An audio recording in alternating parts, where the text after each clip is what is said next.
세상 모든 집사님들 안녕하세요. 냥냥펀치입니다. 오늘은 무턱대고 고양이를 입양하면 후회하는 경우에 대해 알려드리려고 합니다. 고양이를 입양하기 전 영상이 도움이 되었으면 좋겠네요. 지금 바로 알려드릴게요. 첫 번째, 고양이 알레르기. 흔히들 고양이의 털에 의한 알레르기가 있다고 생각하는 경우가 많은데요. 이는 고양이의 털이 아닌 땀샘, 침샘에서 알레르기의 원인 물질이 나온다고 합니다. 그래서 고양이가 그루밍을 하게 되면 침샘에서 나온 원인 물질이 털에 묻게 되고 그 털로 인하여 알레르기 반응이 생기게 됩니다. 그래서 꼭 입양하기 전 내가 알레르기가 있지는 않은지 검사를 해야 하며 알레르기가 있는지 확인을 하지 않고 분양받았다가는 알레르기로 엄청난 고생을 하며 알레르기 약을 먹게 되는 경우도 많습니다. 알레르기가 있다고 해서 키울 수 없다. 그렇지만도 않은데요. 완화할 수 있는 방법이 있으며 자주 목욕을 시켜주거나 약을 처방받거나 알레르기 물질을 줄여주는 사료를 배식하는 등 다양한 방법들이 있습니다.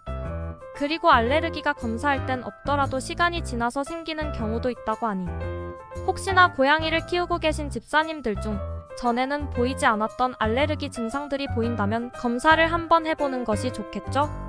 두 번째, 양육 비용이 많이 든다. 고양이를 입양하게 된다면 고정 비용이 늘어날 수밖에 없는데요. 환경적인 스트레스, 음식 등 여러 요소로 인해서 아프게 되는 경우가 자주 발생합니다. 입양 초기에는 각종 예방접종과 중성화 비용 그리고 심장 사상충 예방약 비용, 매년 항체 검사하고 종합 백신을 보강 접종해줘야 합니다. 그래서 추가 접종 비용 부담도 적지 않아요. 또 유전적인 질병이 있는 품종묘의 경우 유전병이 있을 수도 있기 때문에 병원에 자주 가게 되는 경우가 있는데요. 스코티시 폴드, 먼치킨, 렉돌 등 품종묘들은 선천적으로 유전병이 있는 경우가 있어 추가 검사 비용, 접종 비용까지 생각을 해야 합니다. 그리고 고양이들이 사용할 수 있는 용품들도 생각을 해야겠죠? 화장실이나 식기는 한 번 사면 오래 사용을 하지만 장난감, 스크래처 같은 경우는 다를 때마다 새로 구매를 해야 하며 사료나 간식, 영양제 등은 고양이마다 맞는 경우나 선호하는 게 다를 수도 있어 바꿔줘야 되는 경우도 생깁니다. 고양이를 키워야 된다면 경제적인 여건이 되는지도 신경 써야겠죠? 세 번째, 공간이 부족해진다. 고양이가 혼자 있거나 심심할 때 의자, 소파와 같은 가구에 스크래치를 내기도 하는데요. 그래서 스크래처, 캣타워 등 뛰어놀 수 있는 공간을 만들어줘야 됩니다.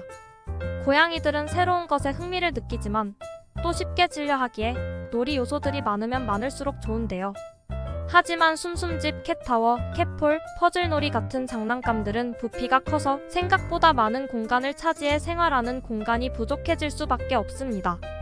그래서 캣타워나 캣폴은 수평 공간을 적게 차지하고 수직 공간을 많이 차지하는 제품을 두는 게 좋습니다. 또 화장실도 키우는 마리수에 하나를 더 배치해야 하고 식기 등도 배치를 해야 해서 공간이 부족해져요. 고양이를 입양하기 전 생활하게 될 공간이 넉넉한지도 잘 확인해야겠죠? 네 번째, 털이 많이 빠진다. 고양이를 키우게 된다면 털과 같이 생활한다고 해도 과언이 아닐 정도인데요. 가구, 옷가지, 침구 등 어디든 고양이 털이 있고 청소에 더 신경 써주셔야 해요. 청소를 해도 털이 끊임없이 나오며 밥을 먹을 때에도 털과 함께 먹고 있는 자신의 모습을 볼 수 있어요. 그리고 어두운 계열이나 밝은 계열의 옷을 마음대로 입기도 쉽지 않아요. 옷을 입는 날에는 항상 털을 테이핑하여 제거해줘야 해서 쉽지는 않습니다. 그렇지 않으면 늘 옷에는 고양이의 털로 뒤덮여 있는 광경을 매번 목격할 수가 있죠. 그리고 공기 중에 가벼운 속털이 떠다니기 때문에 청소, 환기도 자주자주 해야 합니다. 고양이를 입양하기로 했다면 털과 같이 생활하는 각오를 다지는 게 좋겠죠? 다섯 번째, 혼자만의 시간이 부족해진다. 고양이는 강아지와 다르게 산책을 하지 않습니다. 그리고 고양이가 외로움을 타지 않기에 입양을 결심하려는 분들도 계신데요. 이런 생각과는 다르게 고양이도 외로움을 느끼며 집사화하고 싶은 것도 많고 산책 대신 사냥놀이를 꾸준히 해줘야 합니다. 더군다나 화장실도 자주 청소해줘야 하며 사료와 물도 자주 갈아줘야 하고 발톱 잘라주기, 털 빗어주기, 양치하기 등과 같이 해야 될 게 생각보다 많습니다. 또 화장실 청소를 자주 해주지 않으면 배변을 잘 보지 않거나 다른 곳에다가 배변을 하는 경우가 있어 화장실은 매일매일 청소를 해줘야만 합니다. 그리고 화장실 사용 후 발가락 사이에 모래가 껴서 온 집안 방바닥에 모래가 굴러다녀 청소도 자주자주 해줘야 한답니다. 생각보다 고양이를 키움으로 인해 해야 될 게 많아서 혼자만의 시간이 중요하신 분들이라면 고양이 입양을 보다 더 신중하게 결정하시는 게 어떨까요? 6번째, 집이 더러워진다. 고양이는 야생에서의 본능이 남아있어 발톱을 거친 표면에 긁어 날카롭게 유지하려고 하는데요. 이러한 행위를 스크래치라고 합니다. 영역 표시나 스트레스 해소를 위해서도 스크래치를 한다고 합니다.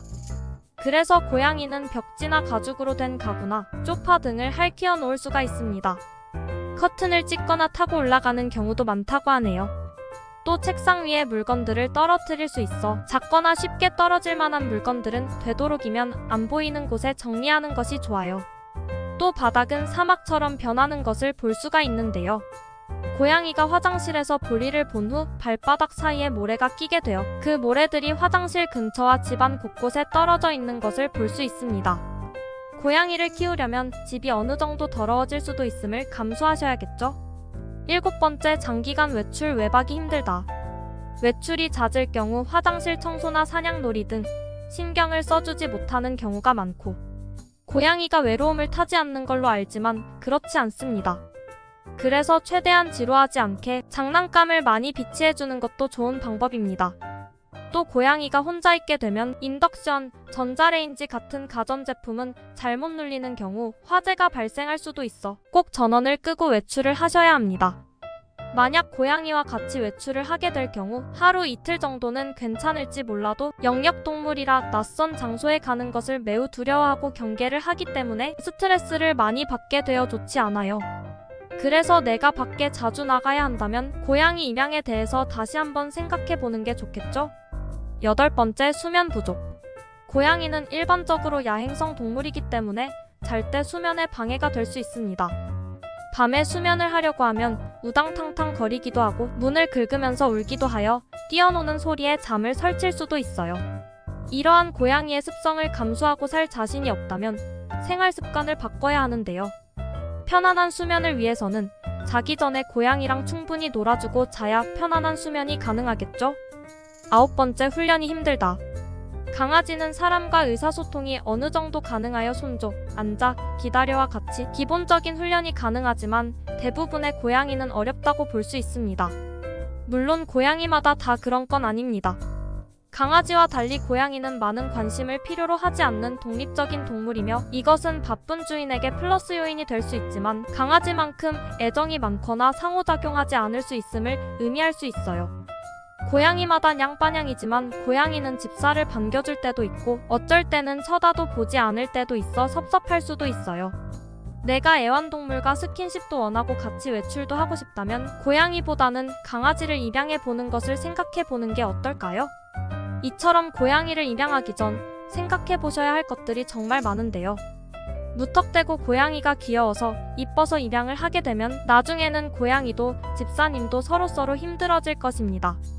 그렇게 되지 않으려면 내가 고양이를 위해 정말 포기할 수 있는 것들, 감수할 수 있는 것들을 생각해보고 입양을 신중히 결정해주시면 좋을 것 같습니다. 책임감을 가지고 또 가족의 일원으로 생각하여 많은 사랑을 듬뿍 받는 이쁜 고양이가 되었으면 좋겠습니다. 구독과 좋아요는 냥냥펀치에게 큰 힘이 됩니다. 오늘 영상은 여기서 마무리하겠습니다. 지금까지 냥냥펀치였습니다. 감사합니다.